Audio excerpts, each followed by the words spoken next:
그런데요, 이 부분 짚어봐야 됩니다. 민주당, 특히 이재명 후보 측은 지금 이 상대 후보와의 공방 못지않게 이재명 후보에 대한 물리적 테러 가능성에 촉각을 곤두세우고 있습니다. 구체적인 신변 위협 제보가 들어오고 있다는 겁니다. 이재명 후보 테러를 기도하고 있다라는 제보가 끊이지 않고 있습니다. 러시아제 건총, 저격총 밀수, 블랙 요원 동원 등 구체적인 정황이 담긴 빗발치는 테러 제보들은 지금이 결코 관가할 수 없는 비상 상황임을 웅변하고 있습니다. 만에 하나 이재명 후보 신변에 문제가 생긴다면 모든 것은 권한대행과 지금 정부의 책임입니다. 같은 총기 암살 테러에 직면했던 트럼프 미국 대통령처럼 유세 현장에 사면 방탄 유리막 설치를 포함해서 모든 대응 방안을 강구해야 합니다. 이 부분이 있어요. 2km에 괴물 소총 밀반입 제보가 있다. 전문 킬러가 사용하는 장비고 저격용 밀수, 블랙 요원 등의 제보가 있다. 최근에 민주당이 아까 주기현 부장판사 룸사롱 같은 제보도 있고 이런 물리적 테러 가능성 제보도 많이 쏟아진 모양인데 실제로 이재명 후보 암살할 수 있다 이런 진짜 제보가 민주당 내에 쏟아지고 있는 거예요? 지금 많은 의원들에게 그런 제보가 지금 들어오고 있는 상황이고 그래서 지금 이제 남아있는 변수가 크게 없다면 이재명 후보의 신변의 안전 이 부분이 가장 큰 변수가 되는 거 아니냐 이런 판단들도 나오고 있습니다. 그래서 그동안은 방검복이라고 해서 칼에 그 칼을 막을 수 있는 그런 방검복을 이제는 방탄복으로 바꿔 입어야 된다 이런 얘기들도 있었고 지금 이재명 후보에 대한 이 정치적 테러의 가능성 점점 더 깊어져 간다. 특히 이 정치의 양극화 이것들이 발생시킬 수 있는 어떤 이 상대에 대한 극도의 증오심을 유발시킬 수 있는 이런 상황들 속에서 이재명 후보에 대한 신변의 안전을 강화시키는 것 이거는 이재명 후보뿐만 아니라 이번 대선에 출정하고 있는 모든 후보들에게도 똑같이 공이 적용되어야 할 신변의 안전 부분이 있는 것이고요. 이런 경우에 대해서는 특별히 더 당부를 좀 해야 되는 그런 상황이 되었다. 그런 상황들이 굉장히 씁쓸하지만 현실적으로도 그럴 수 있는 가능성이 있다면 충분한 대비를 하는 것이 맞다. 이렇게 판단이 됩니다. 그 어떤 불상사도 일어나면 안 되겠죠. 이재명 후보뿐만 아니라 다른 후보들.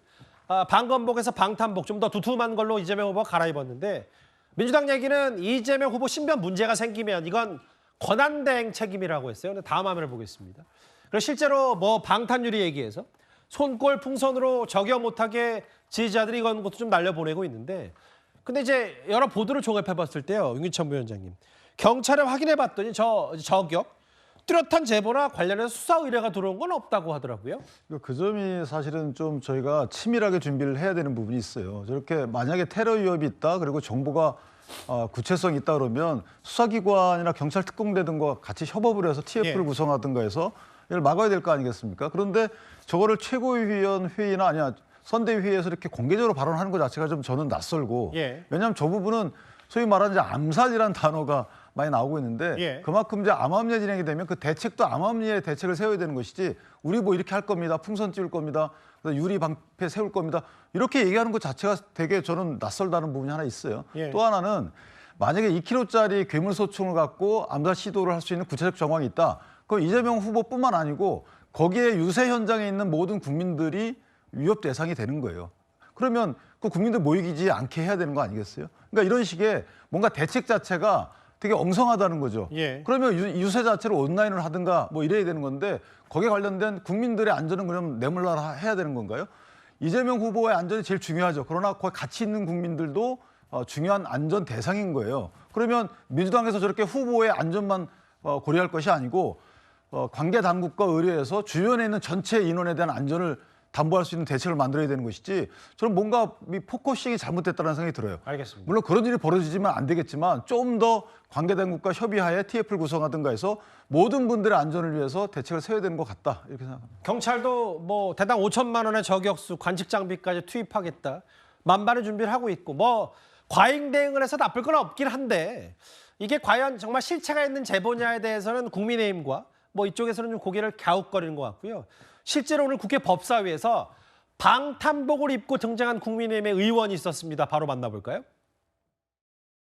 요즘 이재명 후보가 방탄복을 입고 다녀서 저도 비슷한 옷을 입고 와봤습니다. 아무도 자기를 해치려고 하지 않는데 스스로 피해자 프레임을 만들어가지고 방탄복을 입고 다니고요. 예, 이 법사위에는 저하고 지금 3m 거리 내에 전직 테러리스트 사제 폭탄을 만들어서 터뜨리려고 했던 사람이 앉아 있어요. 그런 상황에서 제가 방탄복을 안 입고 들어올 수가 있겠습니까?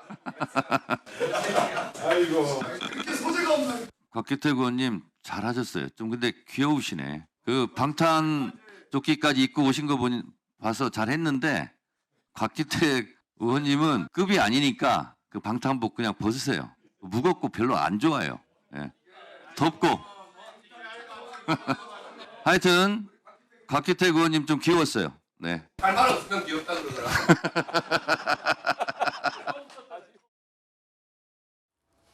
참 웃어야 될지 울어야 될지요. 그 김준우 대변인, 이 과거 정청래 의원이 대학생 시절에 전력을 곽기택 의원이 거론하면서 여러 가지 얘기했는데 아니 아무도 해치지 않는데 방탄복 착용하냐? 여기에 사제폭탄 만들어서 터뜨려 했던 사람 있다. 너무 이재명 후보 뭐 부자 몸조심, 뭐 과잉 대응, 뭐 이런 표현들을 좀 국민의힘에서 하는 것 같더라고요. 그렇지 않습니다. 이재명 후보는 이미 작년 1월 달에 테러를 당해서 죽을 뻔했던 경험을 갖고 있는 사람입니다. 이재명 후보에 대한 극한 증오심을 만들어낸 사람들 누굽니까? 사실상 국민의힘의 의원님들이 이재명 후보 악마화하는데 앞장서셨던 분들 아닙니까? 그런 분들이 지금 저런 그 말씀을 하실 건 아닌 것 같고요. 지금 저 방탄복이 3kg 정도 이상이 된다고 합니다. 예. 오늘 그 요즘 날씨가 낮 기온이 20도가 넘습니다. 그것이 뭐 굉장히 덥고 땀 흘리고 답답한 상황입니다. 저걸 이재명 후보가 계속해서 연일 입고 다니면서 얻는 실익이 무엇입니까? 저거 입고 다니면서 지지율이 1%더 올리겠습니까? 그렇지 않습니다. 본인의 안전이 중요하다고 얘기하는 선대위 관계자들의 어떤 이 경호 프로토콜에 대해서 존중하기 때문에 본인이 그 불편함을 감수하는 겁니다. 그런 분에게 지금 저렇게 약간 비아냥거리듯이 말씀하시는 것, 저는 그 옳은 태도는 아닌 것 같다, 이런 말씀 좀 드리고 싶습니다. 그러니까 저 민주당에서는 과거 작년 초에 있었던 이재명 후보의 부산 피습 사건을 거론한 건데 저는 이런 부분도 있더라고요. 최소영 평론가님.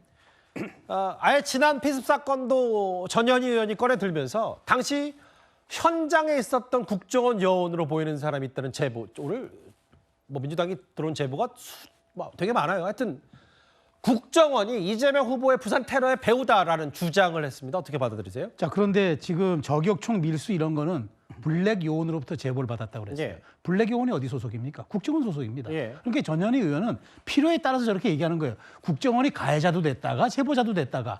그러니까 아니 지난번 그때 부산 그 현장 테러 현장은 다 지금 그 범인이 잡혀 있지 않습니까? 예. 그분이 이제 정치적인 말하자면 과잉 몰두하다가 결국에는 그렇게까지 해서 많은 분들이 이제 거기에 대한 그 우려와 우리가 유튜브라든가 이렇게 너무 본인의 그 말하자면 그 희망 회로를 돌리는 부분들은 좀 우리가 자제하자. 그런 그때 우리가 얘기가 있었고 그렇게 적대적 징후 정치를 청산해야 된다고 그때 퇴원하면서 이재명 당시 대표가 얘기했던 적도 있었는데 이제 와서 그때 그 사건에는 국정원에 음모가 있었다는 식의 얘기를 흘리고 이번에 또 제보를 받았는데 이 암살 제보는 국정원 블랙 요원들이 제보했다고 또 얘기를 하니 이 앞뒤가 다른 얘기를 저희가 어떻게 받아들여야 되겠습니까? 그래서 전현희 의원님 정말 이 테러는 막아야 됩니다. 그렇지만 저렇게 국민을 혼란스럽게 하는 저렇게 언행들은 자제를 해주셔야지 수사기관도 한 목소리로 대응할 거 아니겠습니까? 음모론도 이 정도면 병이고 특검법 말기 환자로 진단되는데 이재명 후보에게 아부한다.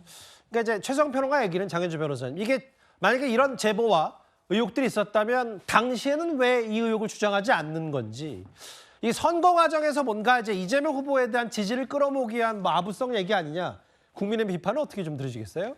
글쎄요, 저는 전현희 최고위원이 뭐 음모론을 제기하거나 또는 뭐 주진우 의원의 이야기처럼 뭐 아부성 발언을 해야 될 필요가 있나라는 의문부터 듭니다.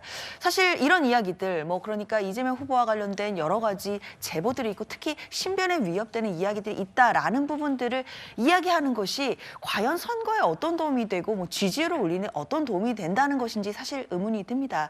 앞서 김진우 대변인이 이야기한 것처럼 사실 저런 이제 방검조끼나 뭐 방탄조끼를 입고 다니는 것 자체가 굉장히 유세 현장에서는 불편할 수도 있는 것이고, 그리고 경호를 받다 보면 또 시민들과 국민들과 또 친밀한 스킨십을 해야 되는 후보 입장에서는 아쉬운 상황들이 생길 수 있는 것이거든요. 경호 때문에 뭐 한 번에 포옹을 못할 수도 있는 것이고 한 번에 악수가 좀 더 소극적으로 될 수 있는 부분들을 생각해 본다면 캠프 입장에서 후보 입장에서는 이런 부분들이 아쉬울 수밖에 없는 상황입니다. 그럼에도 지금 신변에 대한 또 여러 가지 제보들이 쏟아지고 있고 작년 1월에 실제로 테러를 겪었던 상황이기 때문에 당연히 민주당 입장에선 더 조심할 수밖에 없는 것 같고, 이런 부분에 대해서는 대선 과정에서 당연히 경호를 철저히 해야 되는 것이기 때문에 민주당에서 이런 목소리 나오는 거 저는 충분히 이해할 수 있다고 생각합니다. 그 민주당 지역 그 당협 쪽에서도 보면 여러 가지 얘기들이 좀 있는 것 같은데, 아예 현수막이 찍혔다라고 해서 CCTV로 용의자를 추적하고 있다.